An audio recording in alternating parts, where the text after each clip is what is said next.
Olá, meus amigos, sejam bem-vindos a mais um vídeo do canal do YouTube da Pneumoteca, sempre discutindo aqui artigos científicos na área de pneumologia. Meu nome é Gilvan Cruz, eu sou pneumologista pediátrico. Eu peço a você que dê um like, dê um joinha aí no nosso vídeo e convido também a você conhecer o nosso site pneumoteca.com.br e nos seguir no Instagram, @pneumoteca. Lembrando que hoje tem uma novidade. Teremos a partir de hoje dica de cinema lá no finalzinho do nosso vídeo, tá bom? Então vamos iniciar o nosso artigo de hoje. Então o nosso artigo é o uso de dexametasona versus a metilprednisolona para pacientes com crise de asma grave. Esse é um estudo do único centro, open label, vou explicar isso um pouquinho mais na frente, e fazendo a comparação entre dois grupos. Esses são os autores que nós agradecemos aqui a realização do estudo, sempre nos trazendo informações importantes para nós utilizarmos no dia a dia. Então, muito obrigado pela realização do estudo. O estudo foi feito no John Hopkins Children's Hospital, que na verdade são 3 hospitais, é um complexo, e ele considera como um centro único, e foi publicado no Pediatric Pulmonology em 2023. Então, um artigo bem recente. Na introdução, os autores falam que os corticoides e os broncodilatadores são utilizados bastante em exacerbações de asma, como nós realmente sabemos disso, né? Porque eles reduzem a inflamação e a produção de secreção, melhorando o broncoespasmo, reduzindo a resistência à obstrução dos brônquios e aí melhorando os sintomas de asma. O uso de prednisolona, o metilprednisolona, já é bem utilizado há muito tempo, bem difundido, mas vem se observando, os autores relatam, que vem se observando o aumento do uso da dexametasona em pacientes com crise de asma. A dexametasona é um anti-inflamatório muito potente, até mais potente do que a prednisolona, e tem uma eliminação mais longa, né? Uma meia-vida de 36 a 72 horas. A prednisolona ela é mais rápida nesse sentido. E, na verdade, poucos estudos avaliaram comparativamente a prednisolona com a dexametasona em crise de asma. Esse foi o objetivo do estudo que estamos avaliando agora. Então, aqui, os objetivos do estudo foram justamente comparar a metilprednisolona versus a dexametasona intravenosa em crianças internadas na UTI, quer dizer, eram por crises de asma grave. Então, são pacientes em UTI. Então, avaliando essas duas medicações em pacientes com crise de asma mais grave. Na metodologia, foi um estudo prospectivo, realizado em um único centro, apesar de ser em 3 hospitais diferentes, né, como eu disse no começo, lá, que era o John Hopkins Hospital, e é um estudo open label. O que é um estudo open label? É quando o médico sabe qual é a medicação que está fazendo, quer dizer, ele não é duplo cego, e ele não é randomizado. Então, o paciente que chegou vai fazer esse, e o outro paciente vai fazer o outro, tá certo? Então, tanto o médico como o paciente, ele sabe qual é a medicação que está usando. E é um estudo em 2 braços, quer dizer, um grupo com prednisolona e o outro com a dexametasona. Então, como disse a vocês, não é um estudo randomizado, tá certo? E foi aprovado pelo Comitê de Ética lá dos serviços que eles realizaram o estudo. Ainda na metodologia, foram utilizadas crianças de 5 a 17 anos. O grupo intervenção usou a dexametasona nessa dose aí, 0,25 miligramas por quilo, de 6 em 6 horas durante 48 horas. Depois, se houver necessidade, ele usava 0,5 miligramas uma vez ao dia, mais 48 horas. E o grupo padrão, que ele considerou padrão, com a metilprednisolona, na dose de 1 miligrama por quilo de 6 em 6 por 5 dias, e, se fosse necessário, 2 miligramas por quilo de 12 em 12 por 5 dias. A população do estudo, 61 pacientes do grupo padrão, que é o da metilprednisolona, e 31 pacientes do grupo intervenção, que foi da dexametasona.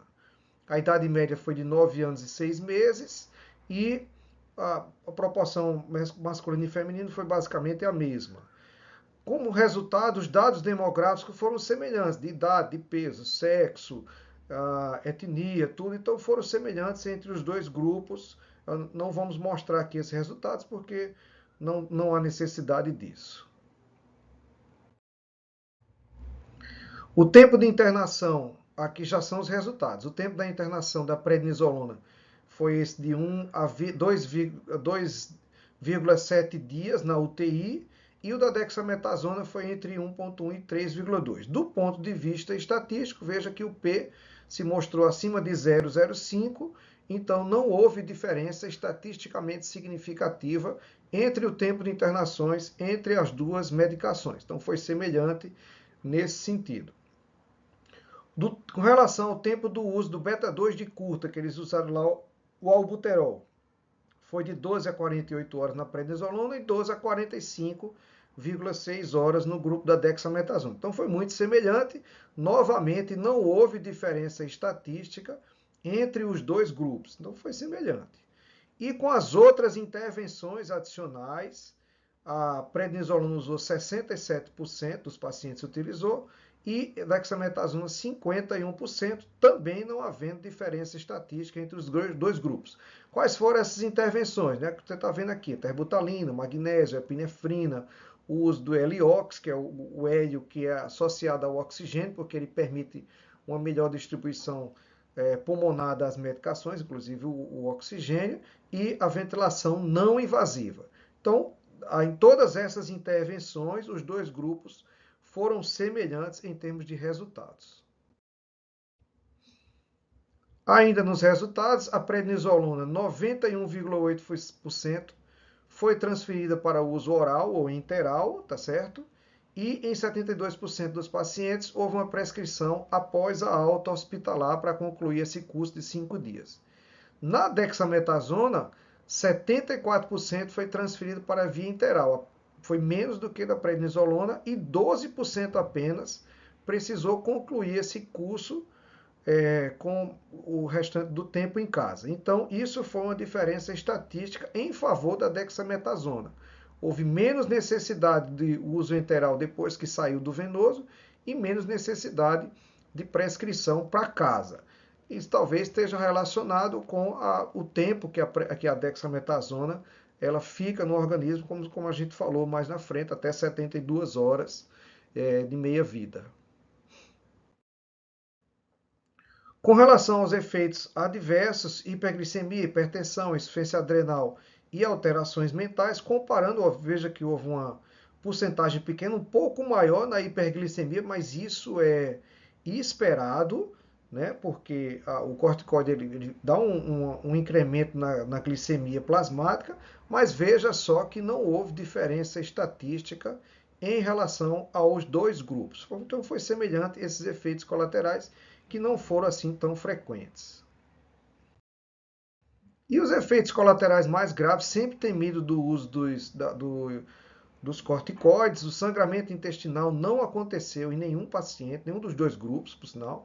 Gastrite nenhum, perfuração gástrica ou intestinal também nenhum, enterocolite necrosante e pneumonia associada à ventilação mecânica. Nenhum dos pacientes, dos 90 e poucos pacientes, tiveram nenhum desses efeitos colaterais mais graves.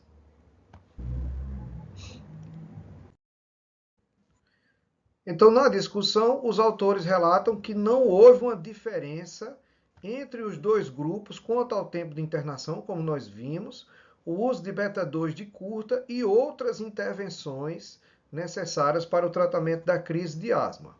Afirmo que a dexametasona fez um curso de tratamento mais curto, com menor dependência de formulações entéricas, né, medicação via oral, e menos prescrições para alta hospitalar.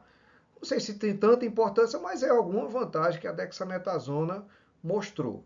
As drogas se mostraram com poucos efeitos colaterais, quer dizer, nós podemos usar essas drogas com muita segurança. E houve uma redução da inflamação e do broncoespasmo com melhora do fluxo aéreo pulmonar, que melhora clínica dos pacientes. Porém, existem poucos estudos ainda, e os poucos estudos que existem mostraram resultados semelhantes entre as duas medicações. Nas conclusões, os autores relatam que a dexametasona endovenosa por 48 horas não apresentou diferença estatística na eficácia e nos desfechos, né, que foram os resultados, de segurança em comparação com aqueles tratados com prednisolona, também endovenosa, por 5 dias, e que a dexametasona pode ter algumas vantagens potenciais sobre a metilprednisolona para crianças internadas, hospitalizadas com asma grave. Então, como usar isso no dia a dia? Eu confesso a vocês que eu era meio cético ao uso de dexametasona. Claro que não é um único trabalho de pesquisa que vai mostrar isso, mas ele mostrou dados bem significativos, né? E que, de uma maneira geral, os corticoides são medicações seguras para tratamento de asma. A gente sabe que nas asmas mais graves há necessidade de o uso de corticoide sistêmico, né? Ou via oral, ou endovenoso, evitar intramuscular, tá certo? Isso é uma orientação, inclusive, do GINA. Então, são medicações bem seguras para tratamento de asma. As asmas mais leves podem ser tratadas, inclusive, com corticoide inalatório, mas aí já é uma outra conversa, tá certo? A dexametasona, ela pode ser uma opção na crise de asma nos casos graves. Então, pode ser feita essa dexametasona endovenosa e que a terapia endovenosa, ela é bem eficaz nos tratamentos, principalmente nos casos mais graves. Então, podemos ter a opção de utilizar a dexametasona, que, se eu não me engano, é uma medicação até um pouco mais barata do que a metilprednisolona, apesar de nenhuma das duas ter um custo muito elevado nos nossos pacientes. Então, se você tiver à disposição apenas a dexametasona, pode ser utilizado com bastante segurança. Muito bem, chegamos ao fim de mais um vídeo do canal do YouTube da Pneumoteca, sempre trazendo aqui uma discussão de um artigo científico em pneumologia. Espero que você tenha gostado e que essas informações sejam úteis para você utilizar no dia a dia. Esse é o grande objetivo nosso aqui e do estudo que foi realizado nos Estados Unidos, como vemos, para que a gente possa utilizar essas informações no nosso dia a dia e melhorar o tratamento dos nossos pacientes. Peço a você que dê aquele joinha aí, dê o like, se que assistiu o vídeo, que nos siga nos nossos canais, conhecer o nosso site e seguir no nosso Instagram. E vamos agora à novidade, a nossa dica de cinema. Então, meus amigos, a primeira dica de cinema não poderia ser diferente, vai para o filme que eu assisti, que eu considero como o melhor filme de todos os tempos. Nenhum crítico diz isso, mas todos eles estão errados, porque esse é o melhor filme de todos os tempos. Chama-se O Silêncio dos Inocentes. E ele conta a história de uma estagiária do FBI, que é convocada pelo seu chefe, para entrevistar um psiquiatra que está preso por assassinato, ele inclusive tem um histórico de canibalismo, na tentativa de descobrir uma série de assassinatos provocados por um serial killer nos Estados Unidos. Então, é um thriller psicológico, onde essa estagiária vai tentar essas informações, ela é uma jovem, né, e ele manipula a parte psicológica dela. Então, é um roteiro muito bem elaborado, cheio de detalhes o filme. Você vai precisar assistir, inclusive, mais de uma vez para você entender todos os detalhes. É um filme de 1991 e ele foi um dos 3 filmes na história do cinema a ganhar os 5 principais Oscars. Melhor filme, melhor direção, roteiro, ator e atriz. E ele é estrelado por esse senhor aqui, o Anthony Hopkins, que eu considero o melhor ator da história do cinema. Ele já recebeu 2 Oscars, já teve outras indicações, e essa atuação dele, apesar de ter um outro que ele ainda é melhor do que essa, mas essa atuação dele é fantástica. Ele inclusive recebeu o Oscar, como eu já disse. Aqui é mais uma cena do filme, que eu não vou dar nenhum spoiler. Para quem não assistiu, esse filme é imperdível. Essa máscara que ele está preso aí, né? No caso, essa máscara já é um ícone do cinema. Certo? Aqui o diretor, o Jonathan Demme, que já morreu, infelizmente, a Jodie Foster, que é a atriz, e o Anthony Hopkins, que recebeu o Oscar. Então tá aí a primeira dica de cinema, O Silêncio dos Inocentes. Pessoal, onde vê esse filme? No Amazon Prime, no YouTube, no Apple TV. Esses dois você paga. No Amazon, quem tem a assinatura já está de graça, tá bom? Muito bem, chegamos ao fim. No próximo semana, mais um vídeo do YouTube, do canal da Pneumoteca, discutindo também pneumologia, também com outra dica de cinema. Até lá, nos vemos então.